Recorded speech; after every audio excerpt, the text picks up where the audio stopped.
उपनगर नीमच सिटी में रंगतेरस का पर्व परंपरागत तरीके से मनाया गया, जिसमें माहेश्वरी मोहल्ले में ग्वालियर रियासतकालीन परंपरा के अनुसार भेरूजी को 5 फीट गहरे गड्ढे से बाहर निकाला गया। भेरूजी को बकरे की खाल में पानी से स्नान कराकर पूजा अर्चना की गई और फिर उन्हें ठेला गाड़ी में विराजित कर नगर भ्रमण कराया गया। इस दौरान क्षेत्रवासी नए कपड़े पहनकर आशीर्वाद लेने आए। 10 दिनों तक विशेष पूजा होती है, जिसके बाद भेरूजी को फिर से गड्ढे में गाड़ दिया जाता है। यह परंपरा 200 साल से ज्यादा पुरानी बताई जाती है। रंगतेरस के अवसर पर खास गेर निकाली गई। रंगतेरस का पर्व धूमधाम से मनाते हुए शहर के मुख्य मार्गों पर निकली गेर में सर्व समाज के लोग शामिल हुए, एक दूसरे को गुलाल लगाया। गेर में डीजे पर बज रहे होली के गीतों की धुन पर नृत्य करती युवाओं की टोली निकली। मान्यता के अनुसार भेरूजी को गड्ढे में दबाकर रखना आवश्यक होता है ताकि पूरे साल शांति बनी रहे। एक साल चूक के कारण मोहल्ले में 13 मौतें हुई थी, जिसे इस परंपरा से जोड़ा जाता है। इस अवसर पर भेरूजी को दाल बाफले और लड्डू का भोग अर्पित किया जाता है और क्षेत्र में इसे एक बड़े त्योहार की तरह मनाया जाता है। गेर के दौरान पुलिस की चाक चौबंद व्यवस्था रही। 500 साल पुरानी परंपरा है जो भेरूजी की आस्था और पूजा उसी अनुसार तेरस के दिन ही होती है। भेरूजी ने सपने में आके सभी को बताया था कि मेरी पूजा इस प्रकार की जाए।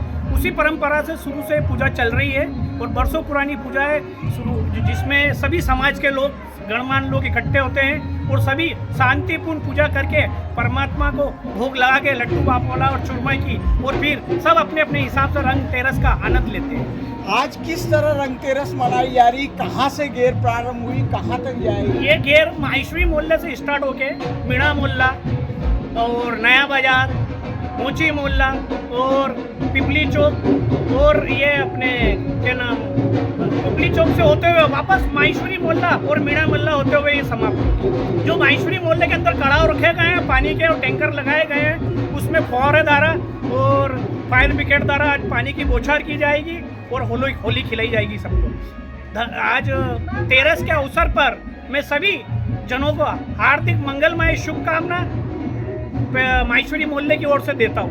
बिरबल, हमारे महल की ये क्या बुरी हालत हो रखी है। इंस्पेक्टर साहब, यही है वो दरिंदा जिसने हमें दीवार में जिंदा चुनवा दिया था।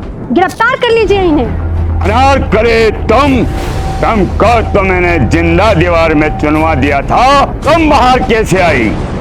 जहां मैंने तो आपसे पहले ही कहा था कि अनारकली को बाप जी एएससी ब्लॉक से बनी दीवार में चुनवाते हैं, लेकिन आपने मेरी एक नहीं सुनी। अब भुगतो। बाप जी एएससी सीमेंट ब्लॉक्स, इसमें ना सीमेंट और रेत की जरूरत होती है, ना ही तराई करने की झंझट। लाल ईंटों के मुकाबले ये ज्यादा मजबूत, किफायती और फायदेमंद है, क्योंकि वाटर प्रूफ के साथ साथ ये साउंड प्रूफ भी है। काश मैंने अनारकली को बाजी ब्लॉक से बनी हुई दीवार में चुनवाया होता तो मुझे ये दिन नहीं देखना पड़ता। आप जहांपना जैसी मूर्खता न करें। अपने घर, भवन या मकान को बाप जी एएससी ब्लॉक से ही बनवाएं।